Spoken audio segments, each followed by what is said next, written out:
여러분, 제가 가지고 있는 달력에는 미국의 공휴일과 한국의 여러 가지 공휴일 또 특별한 날들이 함께 기록되어 있습니다.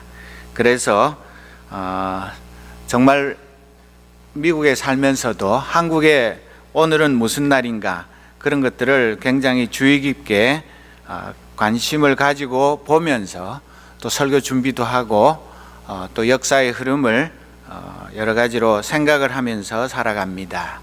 여러분들 수많은 날들이 있는데요, 1년 365일 중에 부부의 날을 아십니까? 우리 장재순, 이경미 부부 아직도 따끈따끈한 신혼인데 부부의 날이 언제인지 아세요? 잘 모르죠? 오늘 알려 드릴 테니까 달력에 빨간 동그라미를 해놓고 잘 지키시기를 바랍니다. 부부의 날은 한국에서 2003년에 국회의 청원을 거쳐서 2007년부터 대통령령으로 달력에 표시되기 시작한 어엿한 법정 기념일입니다. 부부의 해체를 막아야 고령화 사회, 청소년 문제 등 여러 가지 문제를 해결할 수 있다는 취지로 이 부부의 날을 만들었습니다. 날짜는 가정의 달인 5월에 두 사람이 하나가 된다는 그런 의미로 21일입니다. 두 사람이 하나가 되는 것. 그래서 매월 5월 21일이 부부의 날입니다. 쉽죠? 안 잊어버리겠죠? 그런데 이 부부의 날을 맨 먼저 주장한 사람이 권제도 목사님인데 1995년 어린이날에 우리 엄마 아빠가 함께 사는 것이 소원이에요, 이런 한 어린이의 TV 인터뷰를 보면서 이 목사님이 충격을 받아서 부부의 날 운동을 시작했다고 위키백과에 보면 기록되어 있습니다. 이번 주 수요일이 바로 부부의 날입니다. 그러니까 여태까지 결혼하고 그냥 둘이 결혼 기념일, 생일 뭐 이런 것만 챙기다가 이제 부부의 날도 챙겨보시기를 바랍니다. 그래서 어린이날, 어머니날, 아버지날, 미국에는 또 무슨 날이냐면 그랜드 페런츠 데이 이런 것도 있습니다. 언젠지 아시는 분 혹시 있으세요? 그랜드 페런츠 데이. 올해는 2014년 9월 7일이 그랜드 페런츠 데이입니다. 우리는 별로 잘 안 지키는데 미국 사람들은 지키나 봅니다. 1년 365일에 무슨 날이 그렇게 많은지, 페퍼로 데이도 있고 화이트 데이도 있고 무슨 데이도 있는데 다른 거 다 좀 안 지켜도 괜찮지만 이 부부의 날은 우리가 좀 잘 살펴서 지키는 것이 굉장히 중요합니다. 저도 저 뒤에 앉아 있는 김미연이라는 여인과 32년째 부부 생활을 하고 사는데 그래도 아내에 대해서 잘 모르는 것도 많고 부부 사랑에 대해서 모르는 게 많아서 늘 배우려고 애를 쓰고 있습니다. 우리 목사님은 54년째 살고 계시기 때문에 혹시 여러분들이 잘 모르는 부부 문제에 고민이 있으면 제일 고참인 우리 박 목사님 부부께 상담을 하시면 됩니다. 그런데 여러분들, 이 부부가 칼로 물베기라고 흔히 부부싸움을 그렇게 말하지만 부부싸움을 잘하기 위한 십계명, 그런 거 들어보셨는지 모르겠습니다. 오늘 또 이거 아무나 가르쳐 주는 거 아닌데 잘 알아놓으셨다가 부부싸움을 하면서 이 십계명을 생각하시면 부부싸움을 아주 멋있게 할 수 있습니다. 송기론 목사님은 부부싸움을 가정부흥회라고 부릅니다. 그래서 부부싸움을 하되 서로 핏대 나가지고 집어던지고 욕하고 그래가지고 얼굴 시뻘게 해가지고 집을 뛰쳐나가는 게 아니라 아주 은혜롭게 끝마치도록 그렇게 하는 게 중요한데, 1계명이 뭐냐 하면 승리자가 되기보다는 사랑하는 자가 되기에 힘쓰라. 그래가지고 부부싸움 되겠습니까? 그죠? 2계명은 한 가지 주제만을 다루라. 여러 가지 복잡하게 막 늘어놓으면 이게 싸움이 수습이 안 됩니다. 3계명은 타임아웃을 지켜라. 무한정 내 속에 있는 거 다 뭐 몇십 년 전에 부터 시작해서 1, 2 이렇게 하지 말라는 얘기입니다. 제4계명은 싸우되 1m 이내에서 싸워라. 가까이 근접전을 하라는 얘기가 아니라 무대를 친정이나 시갓집으로 확대하지 말고 두 사람 문제만 가지고 싸우라는 얘기입니다. 괜히 애꿎은 부모님들까지 동원해가지고 가문이 어떻고 저떻고 이렇게 되면 수습이 잘 안 됩니다. 한 가지만 더 알려드릴게요. 제5계명 미봉책으로 끝내지 말라. 임시 휴전하면 또 싸우게 되어 있기 때문에 깨끗하게 마무리를 하는 것, 그것이 중요합니다. 나머지 계명들은 제가 교회 홈페이지에 올려놓을 테니까 참고하시기 바랍니다.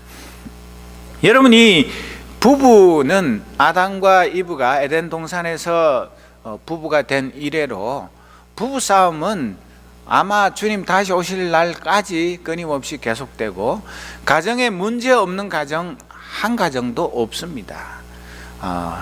뭐 부부가 싸우고 싶어도 상대편이 없어서 한쪽 손으로 이렇게 해도 소리가 안 나는 것처럼 그런 가정 빼고는 부부가 살아 있으면 아침부터 밤까지 틈만 나면 여러 가지 일들로 인해서 티격태격하면서 살게 되어 있습니다. 그러나 이 부부만큼 중요한 관계가 이 세상에 없습니다. 부부가 없이 자녀가 어떻게 태어나며 또 어떻게 부부가 부모가 되고 또 증조, 고조 이렇게 역사를 이어갈 수가 있겠습니까? 그런데 저는 목사 되기 이전에 목사 아들로 지금까지 60년 가까이 살면서 성경을 꽤 많이 읽었는데 늘 궁금한 것이 한 가지 있었는데요.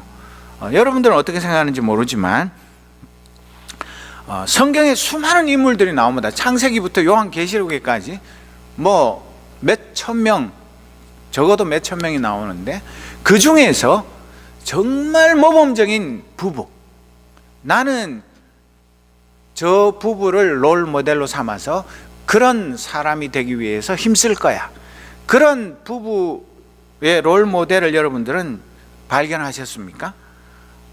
예를 들어 볼까요? 믿음의 조상 아브라함, 이삭, 야곱, 요셉, 이런 사람들이 다 이상적인 부부 맞습니까? 다 어딘가 좀 문제가 있어요. 그렇게 훌륭한 분들이, 또 모세, 여호수아, 다윗, 솔로몬, 욥도 잘 나가다가 나중에 10명의 아이들 다 죽고 자기 재산 다 날아가고 온몸에 머리부터 발끝까지 병들어서 죽지도 살지도 못할 때 아내가, 그 현모양처인 줄 알았던 아내가 하나님을 저주하고 죽어버려라, 그런 끔찍한 얘기를 남편에게 했거든요.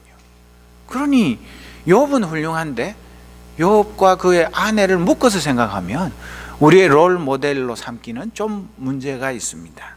신약에 와도 뭐 많은 사람들이 나오지만 참, 우리 부부가 저런 부부 됐으면 소원이 없겠네, 그런 부부를 찾기가 쉽지 않습니다. 왜 그럴까요? 왜? 그 이유를 아무리 찾아도 성경에는 기록이 안 돼 있는데 제가 내린 결론은 이렇습니다. 그만큼 이상적인 행복한 부부로 살기가 어렵기 때문에, 아마 그런 부부가 있었으면 성경에 왜 기록을 안 했겠습니까?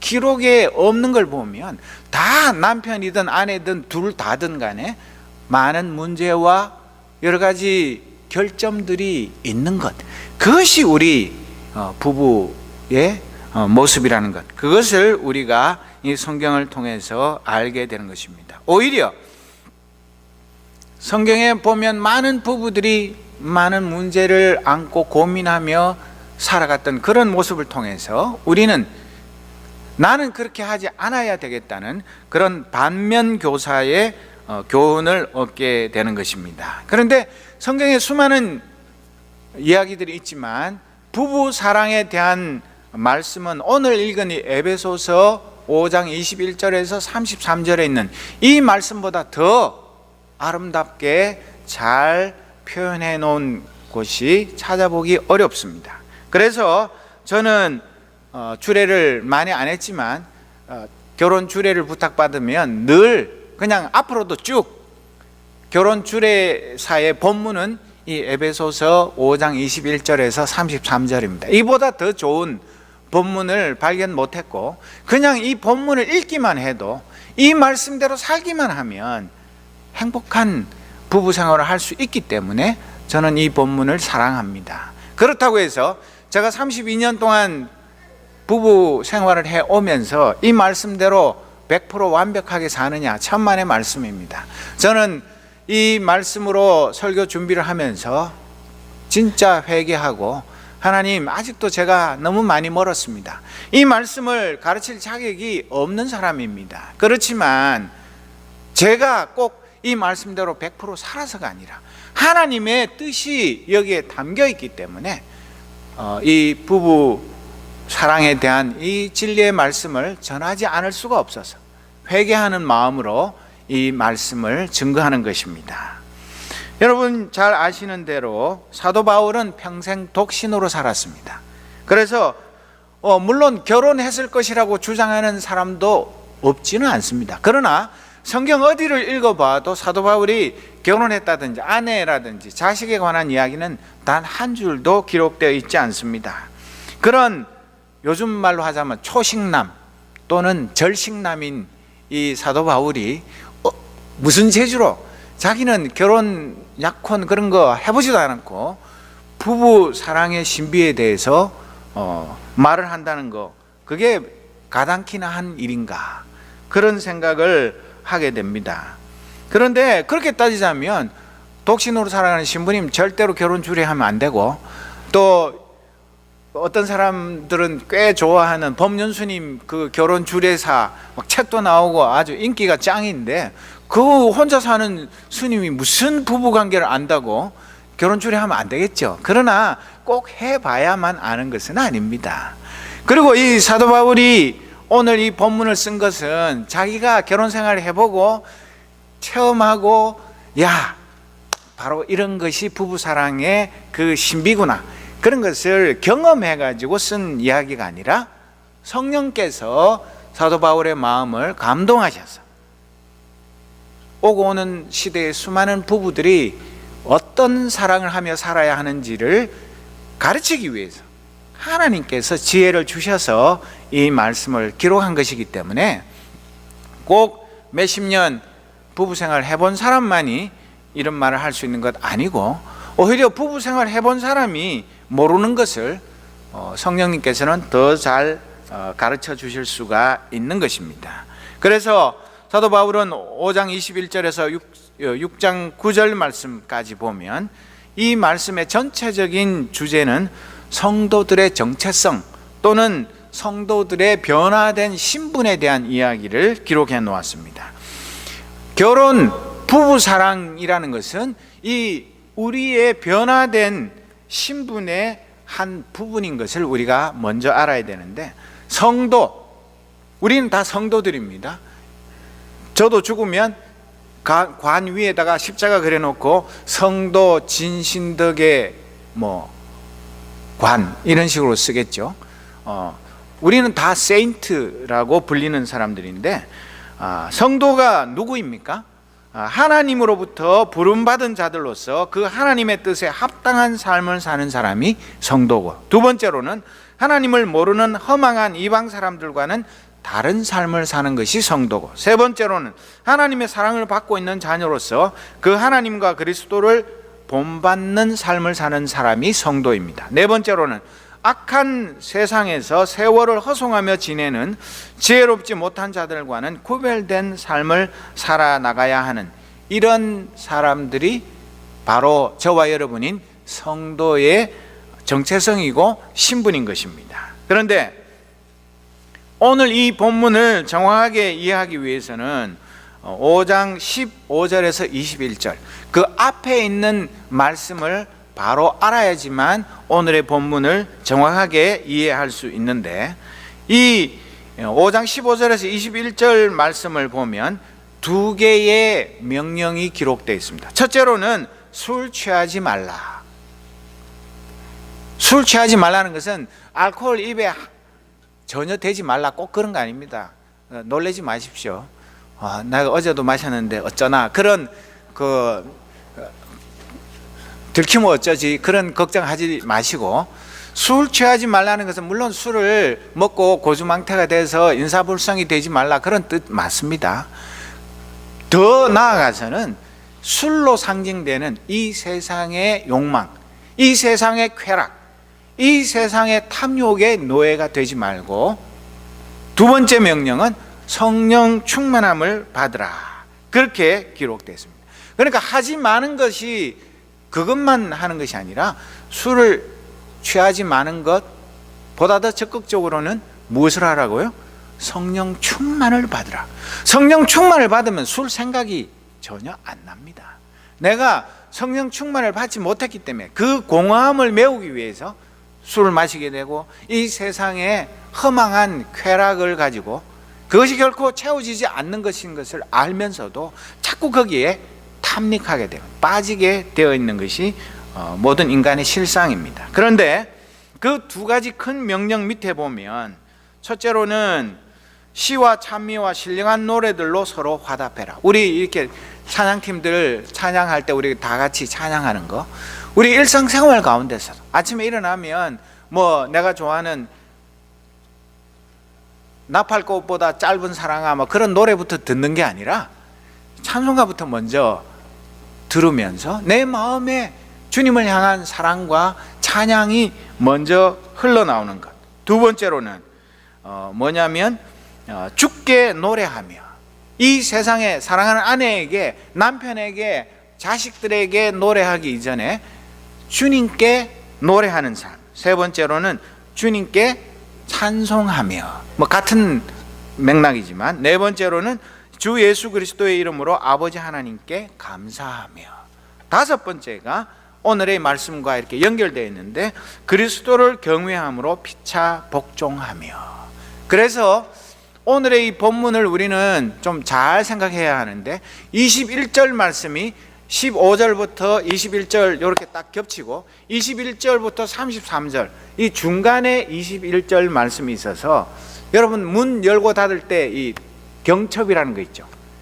그게 잘 작동을 해야 문이 부드럽게 열리고 닫히는 것처럼 15절에서 21절 말씀과 21절에서 33절 말씀을 연결하는 이 연결 부위가 21절의 말씀입니다. 그런데 전체적으로 보면 우리의 부부 생활이나 그 뒤에 나오는 자녀와의 관계, 그 뒤에 나오는 종과 상전의 관계, 직장 생활에서 상사와 부하와의 관계, 이런 모든 인간 관계가 바로 제일 앞에 나오는 두 가지 명령, 술 취하지 말라, 성령 충만을 받으라, 이 두 가지 명령과 다 연결되어 있는 말씀인 것을 우리가 알아야 하고, 그리고 이 두 가지 명령을 지키는 사람은 앞에 다섯 가지 이야기가 있었지만 제일 마지막 다섯 번째가 뭐였죠? 다섯 번째가 바로 그리스도를 경외함으로 피차 복종하라. 그래서 부부관계에 있어서도 제일 먼저 나오는 것이 뭐냐면 그리스도를 경외함으로 남편과 아내가 서로 복종하는 것. 여기서부터 부부의 사랑이 시작하는 것, 그것을 가르쳐주고 있는 말씀입니다. 여러분 한번 물어볼까요? 아내가 남편에게 복종합니까? 복종하는 거 좋습니까? 복종하고 싶어요? 정소희 집사님, 남편에게 복종하세요? 진짜 이건 박수 쳐야 될 일이에요. 뭐 생각도 안 하고 바로 네 이렇게 나오는 게 정말 대단한 겁니다. 그러면 한번 물어볼까요? 우리 김규영 형제는 김유리 자매 그 사랑하는 아내에게 복종하십니까? 우와, 우리 교회는 정말 대단한 사람들만 모였어요. 저보다 훨씬 낫습니다. 저보고 누가 물어보면 한참 생각하면서 이거 뭐라고 대답해야 되나? 몇 프로쯤 복종한다고 말해야 되나? 복종이라니, 남편인데 자존심 상하게 아내에게 내가 왜 복종해? 나이도 많고 키도 크고 몸도 튼튼한데. 그렇게 생각하기 쉽지만 성경이 가르치는 것은 주 예수 그리스도를 경외함으로 서로 복종하는 것, 이것이 부부 사랑과 부부 생활의 핵심입니다. 이것을 놓치고 그걸 살짝 건너가니까 그때부터 이렇게 단추를 잘못 끼워가지고 내려가면 내려갈수록 옷이 이상하게 되듯이, 이 단추를 바로 안 끼우니까 부부 사랑이 제대로 안 되는 겁니다. 그런데도 아내는 남편에게 복종하는 게 별로 이상하지 않은 것처럼 생각하면서도 남편이 아내에게 내가 왜 복종해? 내가 왜? 그런 생각을 하는 사람들이 의외로 많습니다. 그래서 안 되는 겁니다. 왜?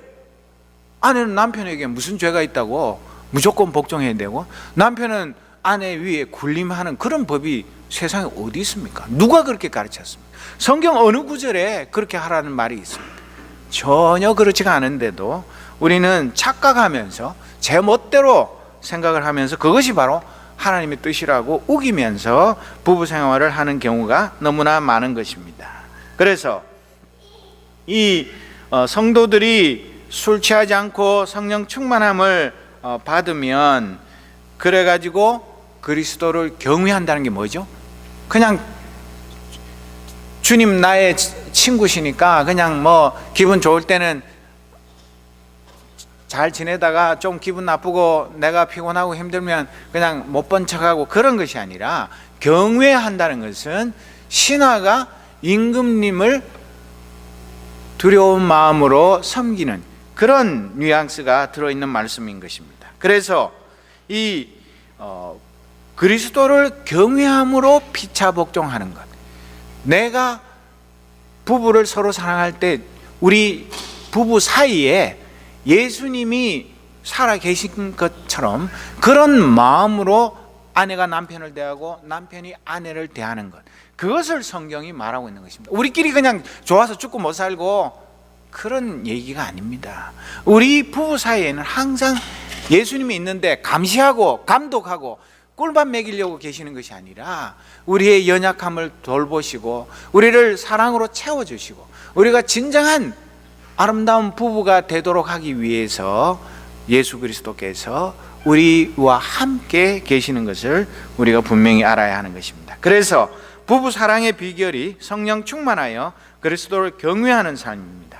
그렇게 해야만, 억지로가 아니라 막 내가 머릿속으로 나를 세뇌시켜 가지고 그래 내가 참아야 돼, 내가 뭐 아니 꼽고 더럽지만 남편 자존심 다 그냥 접어놓고 아내를 복종해야 돼, 그런 이야기가 아니라 나도 모르게 자연스럽게 우리가 주님을 사랑하고 섬기듯이 남편이 아내를, 아내가 남편을 섬기게 되는 것, 그것이 성경의 가르침인 것입니다. 바울은 부부 사랑을 말하면서 먼저 아내가 남편을 어떻게 사랑해야 하는지를 말하고 있습니다.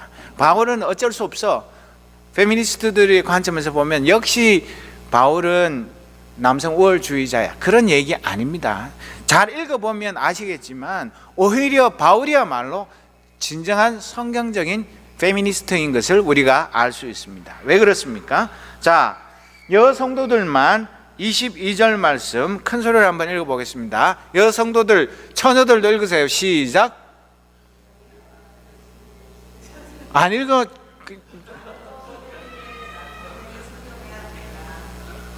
남편도 없는데 어쩌라고, 그런 거 아닙니다. 앞으로 결혼할 거잖아요. 그러니까 지금부터 제대로 배워야 되는 겁니다. 나중에 가서 결혼하고 난 다음에 그때 가서 뭐 배우면 되지, 천만의 말씀입니다. 그때는 늦어요. 이 비밀을 미리 처녀 총각 때 안 배웠기 때문에 부부 싸움을 하고 많은 시행착오를 겪고 나중에서 깨닫게 되는데, 그것은 참 잘못된 것입니다. 아내들이여 자기 남편에게 복종하기를 누구에게 하듯 하라고요? 주가 누굽니까? 주가 누구예요? 예수님이에요. 예수님. 그리고 하나님도 우리의 주 로드 맞죠? 그러니까 아니 그냥 뭐 우리 남편으로 사랑하는 자기로 그렇게 복종하는 것이 아니라 남편을 예수님처럼 하나님처럼 그렇게 생각하면서 복종해라, 그렇게 말하고 있는 것입니다. 여러분 너무 심하다고 생각하세요? 때로는 남편이 나보다 나이가 한참 어리기도 하고 철부지이기도 하고 신앙도 나보다 어리기도 한데 무조건 남편에게 복종하기를 예수님께 하듯 하라니까, 야 이건 좀 너무한 거 아니야? 그렇게 생각하면 결코 안 됩니다. 그래서 남편이 나보다 더 신앙 인격도 훌륭하고 나이도 많고 사회적인 지위도 높고 돈도 잘 벌고 모든 면에서 존경할 만할 때, 그때 죽게 하듯이 남편을 복종해라, 남편에게 복종해라, 그런 단서 조항이 성경에는 한마디도 없습니다.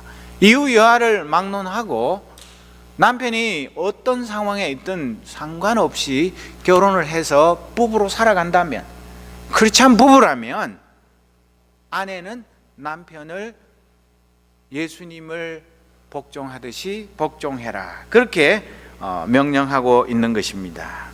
그런데 이 존재가 성령 충만해야 되고 또 상호 복종이기 때문에 조금도 불공평하거나 남성 우월주의자들의 억지가 아닙니다. 또 이 명령은 남편을 대하는 아내의 언행이 한 남자의 아내로서 자신이 주 예수 그리스도를 섬기는 모든 삶과 분리되어서는 안 됩니다. 뭐 교회 와서 따로, 집에서 따로, 또 자식들하고 있을 때는 또 다른 모습으로, 둘이 있을 때는 또 변신하는 그런 것이 아니라, 이 명령은 남편이 아내의 머리됨이 그리스도께서 교회의 머리됨과 같다, 그렇게 말하고 있습니다. 남편이 아내의 머리라고 말하는데, 이 머리라는 케팔레라는 이 헬러 단어는 헤드십, 그렇게 쉽게 번역을 합니다. 그러니까 남편이 아내보다 머리다, 헤드십을 가졌다. 그래서 미국의 서든 베프티스트 교회에서는 지금도 이것을 요 본문에 근거해서 여자들은 남편에게 복종해라, 까불지 마, 그런 식으로 좀 윽박지르듯이 하는데, 그것은 잘못된 해석입니다. 그거 아닙니다. 여기서 말하는 것은 은유입니다. 메타포이기 때문에 이것을 직유법처럼 생각해가지고 그대로 남편이 아내의 머리다, 그러니까 아내는 몸뚱아리니까 아내가 머리인 남편에게 복종해야 한다, 그런 것을 이 성경 말씀이 가르치는 것은 결코 아닙니다. 이것을 읽고, 거 봐라, 남편이 아내의 머리니까 아내는 남편에게 무조건 복종해야 돼, 이렇게 우기는 사람은 머리가 아주 나쁘거나 아니면 일부러 성경 말씀을 제멋대로 억지로 갖다 붙이는 그런 엉터리 성경 해석자입니다. 우리는 예수 그리스도가 이 땅에 오셔서 만물을 새롭게 하는 재창조 사역으로서 예수 그리스도의 구원 사역을 생각할 때에 이 말씀은 구원받은 성도의 표식이 무엇보다 가정의 회복으로부터 시작된다. 가정이 회복되기 위해서는 가정의 질서가 있어야 되는데, 그냥 둘이 다 이렇게 남편이나 아내나 동등하다고 해서 둘이 무슨 문제든지 서로 자기 의견 내세워가지고 티격태격 싸우는 것이 아니라, 그 질서에 있어서는 남편이 먼저 만들어졌잖아요, 창세기에도 보면. 그래서 아담의 그 갈빗대를 빼가지고 하나님이 이불을 만드셨기 때문에 원래는 한 몸이고, 그러면 아내는 그 남편의 한 갈빗대에 불과하니까 남편이 훨씬 더 우월하다, 그런 얘기가 아니거든요. 그렇기 때문에 이 말씀을 잘 살펴보아서 남편이 아내의 머리 된다는 것은 하나님의 창조 질서, 가정의 질서를 말하는 것이지 일방적인 상하 관계를 가르치는 것은 결코 아닙니다. 바울은 이 오늘 본문에서 예수 그리스도와 그분이 세운 교회의 관계를 사중의 은유로 나타나는데, 남편과 아내, 두 번째 머리와 몸, 세 번째로는 신랑과 신부, 네 번째로는 자기와 자기 몸, 그렇게 네 가지 은유를 가지고 표현을 합니다. 그리스도와 교회의 관계가 얼마나 뗄래야 뗄 수 없는 불가분의 관계인지를 정말 절묘하게 표현하고 있는 것입니다. 그 그리스도와 교회가 뗄래야 뗄 수 없는 그 불가분리의 관계, 그것이 남편과 아내의 뗄래야 뗄 수 없는 그 관계, 그것으로 확대되고 있는 것을 보여주는 것입니다. 왜냐하면 결혼으로 두 사람은 이미 한 몸이 되는 것입니다. 물론 이혼도 할 수 있습니다. 뭐 무조건 이혼은 다 죄고 절대로 하면 안 되는 그런 식의 이야기가 아니라, 일단 결혼을 하면 결혼한 남편과 아내는 서로가 분리될 수 없는 언약적인 인격체로 부름받은 자들로서 둘이면서 하나인 그런 관계가 되는 것입니다. 여기서 우리는 다시 한번 생각해 볼 것은, 아내는 크리스천이고 남편이 크리스천이 아니면 이 말씀을 적용하기가 참 어렵습니다. 두 사람 다가 신실한 크리스천이어야만 이 말씀을 인정하고 받아들이고 그리고 이 말씀대로 살아갈 수가 있는데, 한쪽만 크리스천이고 아니면 둘 다 크리스천이긴 한데 이 하나님의 말씀을 가볍게 여기고 자기 주장과 고집을 세우면서 이 말씀을 거부하는 사람이 한 명만 있어도 이 아름다운 관계가 지속되기가 어렵습니다. 그렇기 때문에 우리는 결혼하기 전에 하나님의 말씀을 진리의 말씀으로 인정하고 이 말씀대로 살기로 다짐하는 그런 처녀와 총각이 만나서 결혼해야만 많은 문제들을 신앙으로 공동으로 해결해 나갈 수가 있는 것입니다. 그리고 24절에 보면 교회가 그리스도께 순종하듯이 아내도 모든 일에 남편에게 순종해야 한다. 우리 교회가 예수님께 순종하는데 이것은 난 못하겠어요, 이건 힘들어서, 이건 시대에 안 맞아서, 이건 빼고 나머지를 순종하겠습니다, 그렇게 하는 것이 아니듯이 아내도 가정의 일이든 어떤 일이든 간에 모든 일에 남편에게 순종하라고 말합니다. 남편이 예수님처럼 완벽하고 모든 것을 아내보다 훨씬 더 잘 해내기 때문에 아내가 모든 일에 남편에게 순종하는 것이 아닙니다. 그런 남편이 세상에 어디 있습니까? 그리고 여기에 있는 말씀을 우리가 잘 살펴보십시오. 교회가 그리스도께 순종하는 것은 100번 지당한 일입니다. 그런데 남편이 예수 그리스도만큼 완벽한 사람이 이 세상에 없죠. 그렇기 때문에 나는 적당히 순종해도 된다, 그런 얘기가 아니라, 남편이 그리스도라서가 아니라 그런 은유의 말씀처럼 내가 남편에게 순종하는 것이 내 자존심 상하고 나는 아무 생각도 없고 바보 멍청이라서 무조건 남편만 졸졸 따라가는 그런 관계가 아니라, 남편에게 순종함으로 남편도 아내에게 순종하게 되고 서로 순종함으로 우리가 생각하지 못했던 하나님의 놀라운 뜻을 이루게 되는 그런 은혜의 세계로 나아가도록 하는 통로가 여기에 있기 때문에 아내가 남편에게 모든 일에 교회가 그리스도께 순종하듯이 순종하라고 말을 하고 있습니다. 그리고 마지막으로 아내는 자기 남편을 존경하라고 33절 하반절에 보면 이야기하는데, 아내가 자기 남편을 존경하라는 말과 21절에 나오는 그리스도를 경외함으로 피차 복종하라, 이 복종하라는 말과 아내는 남편을 존경하라는 말은 헬라어로 보면 어근이 같은 말입니다. 경외하는 것이 곧 존경하는 것입니다.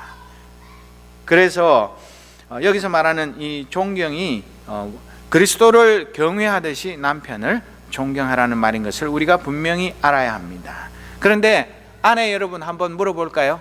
이 말씀대로 지금까지 살아오셨습니까? 우리 윤춘영 사모님은 아마 거의 이 말씀대로 살아오셨을 거라고 저는 생각합니다. 왜냐하면 너무 인품이 온화하시고 또 우리 박 목사님 하시는 거 보면 참 부럽기도 하고, 어쩌면 저런 선물을 하나님께서 주셨을까, 그런 생각이 절로 드는데 정말 이 말씀대로 살기가 참 어렵습니다. 아내가 생각할 때 남편 존경은커녕 밉상만 아니면 제발 좋겠는데, 그런 생각하는 아내들도 없지 않아 있을 것입니다. 또 아내 노릇하기 정말 힘드네, 남편 사랑이 이렇게 힘들 줄 알았으면 내가 결혼을 차라리 안 하고 말지, 그런 생각을 할 수도 있습니다. 그러나 낙심하지 마십시오. 성령님이 우리의 연약함을 아시고 도와주십니다. 남편을 이렇게 사랑하고픈 마음을 주시고 실제로 사랑하게 하시는 분은 성령 하나님이십니다. 그분이 내 마음속에 살아계시지 않으면 이 말씀 절대로 순종 못합니다. 그렇게 할 수가 없어요. 왜? 내 자아가 살아있고 내 자존심이 있고, 아내라도 얼마든지 내 생각이 있고 내 판단이 있는데 어떻게 복종하고 순종합니까? 존경합니까? 그러나 우리가 하나님의 말씀을 진리의 말씀으로 믿고 따르기만 하면 나도 모르게 이 은혜를 누리게 되는 것입니다. 자, 이번에는 남편 차례입니다. 남편들 긴장되시죠? 아내 이만큼 했는데 남편들한테는 성경이 뭐라고 가르치는지 잘 살펴봅시다. 아내에게 이 말만 있고 나머지는 성경에서 싹 지웠으면 얼마나 좋을까요? 그러면 남편은 언제든지 아내 뭐 큰소리 뻥뻥 치면서 존경해, 복종해, 순종해. 왜 안 하는 거야? 성경에 그렇게 하라 그랬잖아. 그렇게 할 수 있는데 천만의 말씀입니다. 여러분, 성경을 잘 읽어보면요, 아내에 대해서 권면하는 말씀은 3절 반이고요, 남편에 대해서 권면하는 말씀은 무려 8절 반이나 됩니다. 배가 훨씬 넘습니다. 거의 3배 가까이 되는 그런 말씀이 남편에게 주어져 있기 때문에, 이걸 보면 바울이 남자이면서도 남편 편을 드는 것이 아니라 어쩌면 양으로 보면 아내 편을 더 많이 들고 있습니다. 자, 25절 남자들만, 총각도 김호영 형제도 큰 소리를 읽습니다. 시작.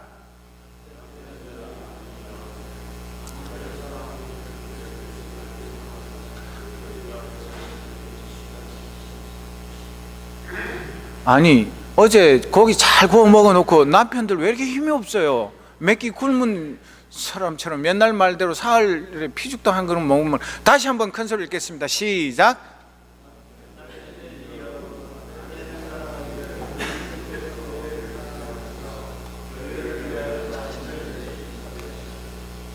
별로 자신이 없는 것 같으네. 하기 싫어가지고 억지로 목사가 읽으라니까 그냥 마지못해서 읽긴 읽는데 떨떠름해가지고 그러면 안 됩니다.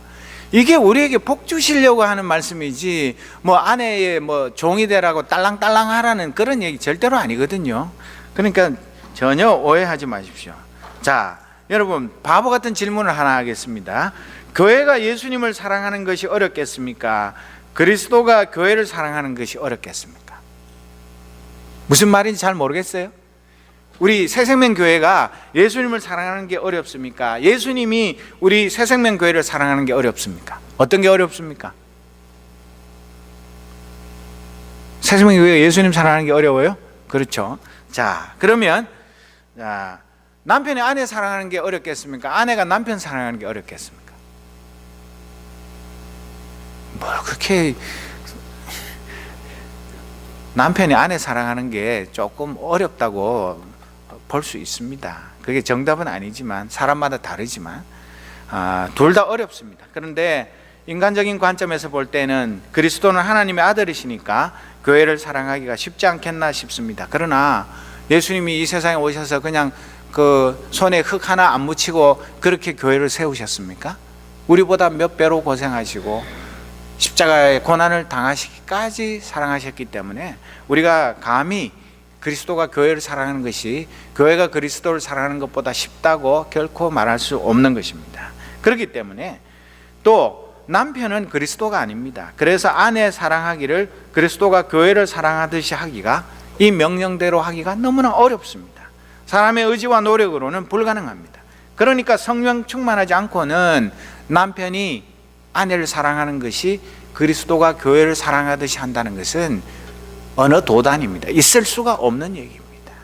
내가 아무리 좋은 남편, 마음씨가 태평양 바다보다 더 넓고 온유하기가 이 세상에서 제일 온유한 남편이라 할지라도 그렇게 할 수가 없습니다. 그리스도가 교회를 사랑하는 것은 26절, 27절 말씀에 보면 그리스도께서 그렇게 하신 것은 교회를 물로 씻고 말씀으로 깨끗하게 하여서 거룩하게 하시려는 것이며, 티나 주름이나 또 그와 같은 것들이 없이 아름다운 모습으로 교회를 자기 앞에 내세우시려는 것이며, 교회를 거룩하고 흠이 없게 하시려는 것입니다. 그리스도 예수께서 교회를 사랑하시는 것이 지금도 현재 진행형이거든요.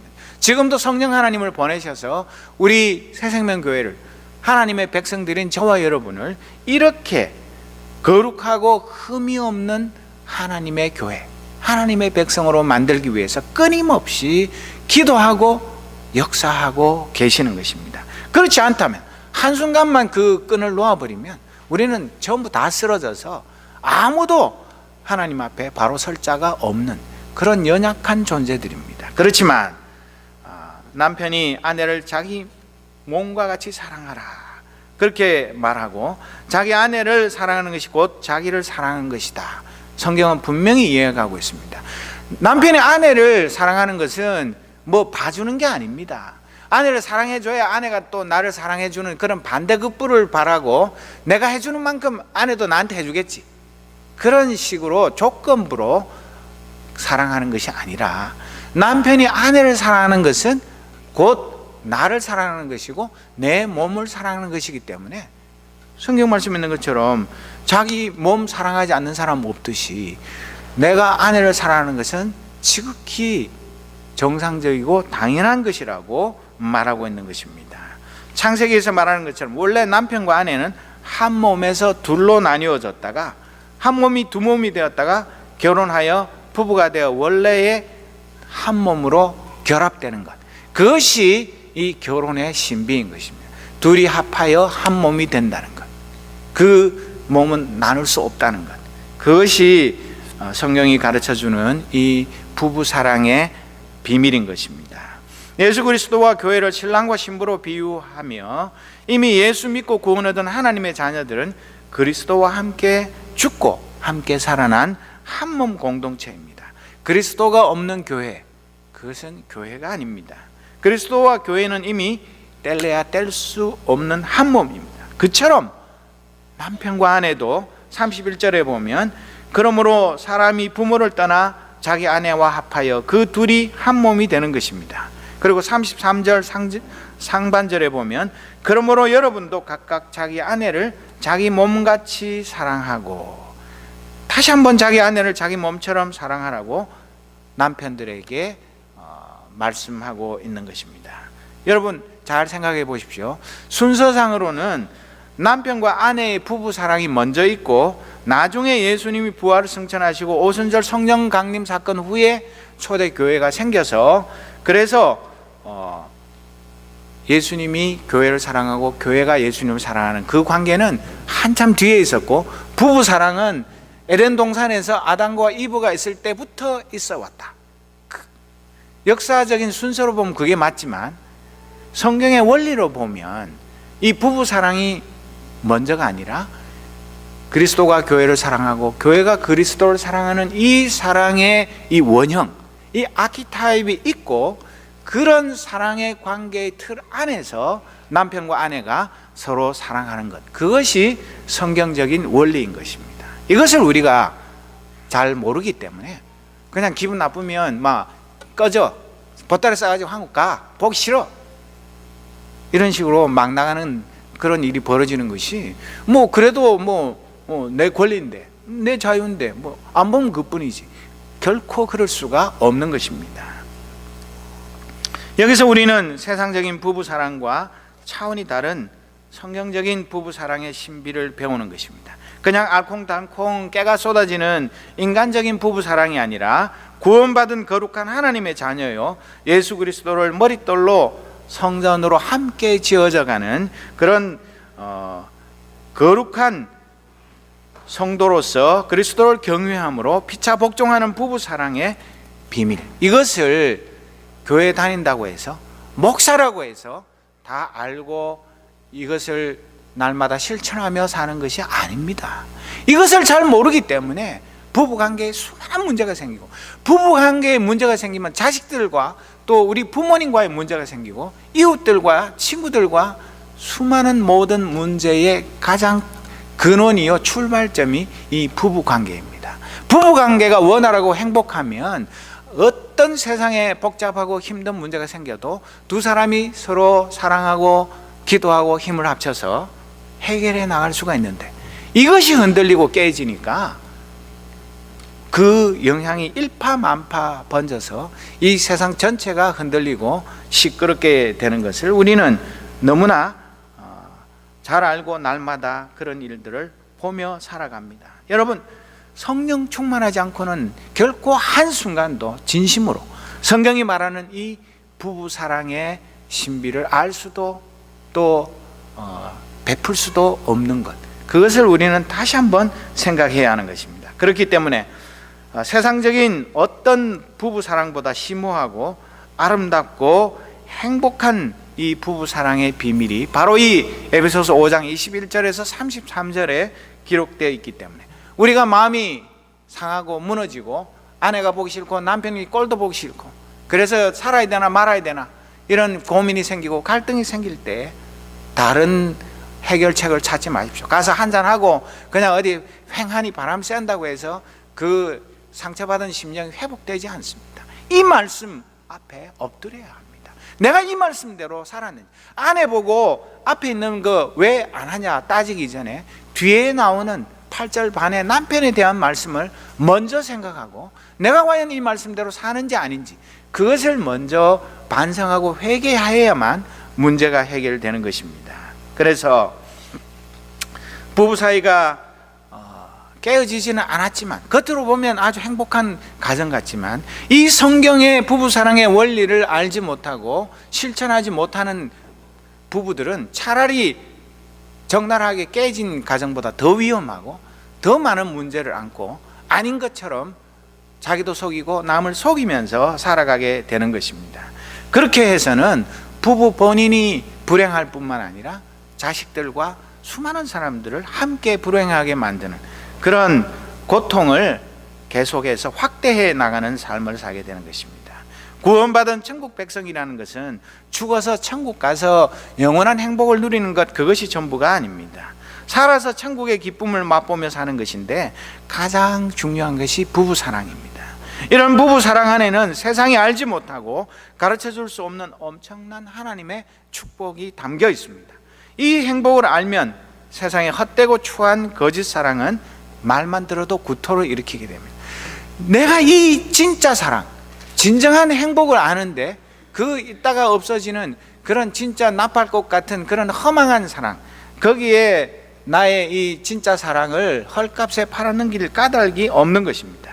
어떤 인생의 시련과 고난이 닥쳐도 이 부부 사랑의 비밀을 알면 이겨나갈 수가 있는데, 성경 다른 구절 하나만 더 찾아보면 베드로전서 3장 7절 말씀을 우리 다 같이 한번, 우리 남편 아내 다 같이 읽어보겠습니다. 시작. 남편이 된 이 여러분, 이와 같이 여러분도 아내가 여성으로서 자기보다 연약한 그릇임을 이해하고 함께 살아야 합니다. 그리고 생명의 은혜를 함께 상속받을 사람으로 알고 존중하십시오. 그리해야 여러분의 기도가 막히지 않을 것입니다. 이거 너무한 거 아니야? 남편 보고 더 짐을 많이 지우는 거 아니야? 그런 거 아닙니다.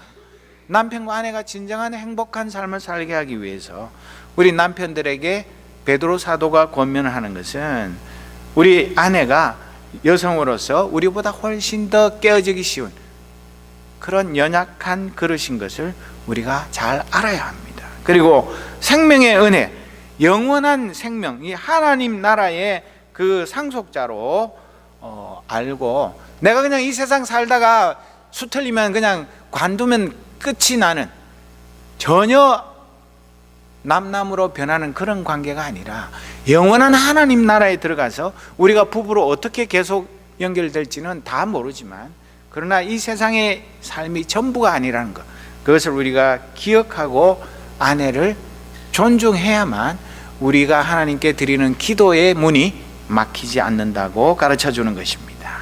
그래서 여러분, 이 부부 사랑의 신비를 언제 배워야 하느냐면, 결혼 예비 학교나 신혼 부부반에서 배우는 것이 아니라 사실은 이 성경 말씀의 비밀을 중고등부에서 배워야 합니다. 중학생, 고등학생 때 부부 관계가 어떤 것인지, 부부 사랑의 신비가 무엇인지를 바로 알아야지만 자신을 깨끗하게 단장하고 이런 하나님이 기뻐하시는 남편과 아내로서 자기를 훈련하고 단장해서 그런 사람끼리 만나서 이런 행복한 사랑을 하며 살아가게 되는 것입니다. 우리 자녀들이 가정에서 부모님의 사랑을 경험하며 체험적으로 부부 사랑을 배우지만 완전한 부부 사랑은 너무 어렵습니다. 그렇지만 아이들이 사춘기 때부터 성경적인 가정 생활과 부부 사랑을 올바로 배워야 세상 문화에 젖어 사춘기를 방황하며 잘못된 길로 가지 않도록 막을 수가 있는 것입니다. 이번 부부의 날에 내일 모레 수요일 날 비싼 선물은 못해도 서로 진심이 담긴, 사랑이 담긴 카드를 주고받고 아이들과 부부 사랑에 대해서 이야기를 나누고 우리 부부 사랑을 말씀에 비추어 점검하며 잘못된 것은 고치는 그런 부부의 날이 되기를 소원합니다. 하나님께서 언제 남편을, 아내를 먼저 데려가실지 아무도 모릅니다. 남편이 아내가 이 세상 떠나면 화장실에 가서 만세를 부르는 것이 아니라 정말 그때 가서 내가 왜 이렇게 될 줄 알았으면 더 많이 양보하고 더 많이 용서하고 더 많이 사랑할 것을 이제 와서 아무리 후회해도 소용없는 그런 후회하지 않는 삶을 살기 위해서는 진정 오늘 이 순간 이 말씀대로 순종하는 삶을 사는 것, 그것이 하나님을 기쁘시게 하고 아내와 남편을 기쁘게 하고, 내 자식들에게 최고의 선물이 무엇입니까?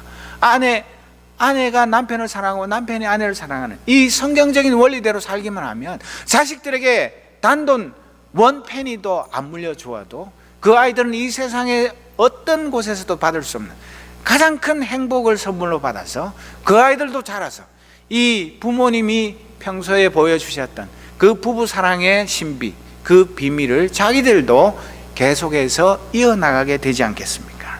그래서 잃어버렸던 반쪽을 만나게 하시고 한 몸 되게 하신 하나님의 갚을 길 없는 은혜에 감사하면서 오늘 이 순간순간 서로 사랑합시다. 우리 부부들이 이 사랑의 신비를 알고 누리게 되면 우리 가정이 바로 천국이 됩니다.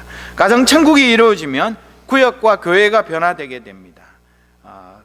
그리고 우리가 다니는 학교와 직장, 상업터가 천국으로 변화되기 시작합니다. 아가페 사랑의 바이러스가, 사랑의 물결이, 그 향기가 나를 통해서, 우리 부부 생활을 통해서 풍겨나게 되는 것입니다. 깨어진 부부 관계가 회복되고 멀어진 부모와 자녀들이, 친구와 이웃들이 사랑으로 하나 되기 시작합니다. 이 성령 하나님이 가르쳐 주시는 아가페 사랑은 죽음보다 강합니다. 어떤 미움보다 강합니다. 어떤 편견과 간섭도 이깁니다. 이 사랑을 선물로 주시기 위해 주님께서 십자가에서 죽으셨습니다. 우리 모두에게 이 사랑의 신비가 임하여서 새로운 부부, 새로운 가정, 새로운 교회로 변화되는 이 놀라운 아가페 사랑의 은혜가 우리 모두에게 임하시기를 주님의 이름으로 축복합니다. 기도하겠습니다. 하나님 아버지, 우리를 주 안에서 부부 되게 하시고 한 몸 되게 하시고 우리를 통하여 자녀들이 태어나게 하시고 부모가 되게 하시며 또 이 세상에서 주님의 참 사랑이 무엇인지를 부부관계를 통하여서 알게 하시고 이것을 나누고 전하게 하신 그 은혜와 사랑 감사합니다. 이 에베소서 5장 21절에서 33절에 담겨있는 이 놀라운 진리의 말씀을 평생 가슴에 새기며 아내는 남편을, 남편은 아내를 그리스도를 경외함같이 피차 복종하게 하시며 내 몸처럼 사랑하게 하시며 성령 충만하여서 이 말씀 순종함으로 우리 부부 사이에 천국이 이룩되고 우리 가정이 천국이 되고 우리의 구역과 교회가 이 사회와 이 나라가 하나님의 나라로 변화되는 놀라운 은혜를 베풀어 주옵소서. 예수 그리스도의 이름으로 기도드립니다. 아멘.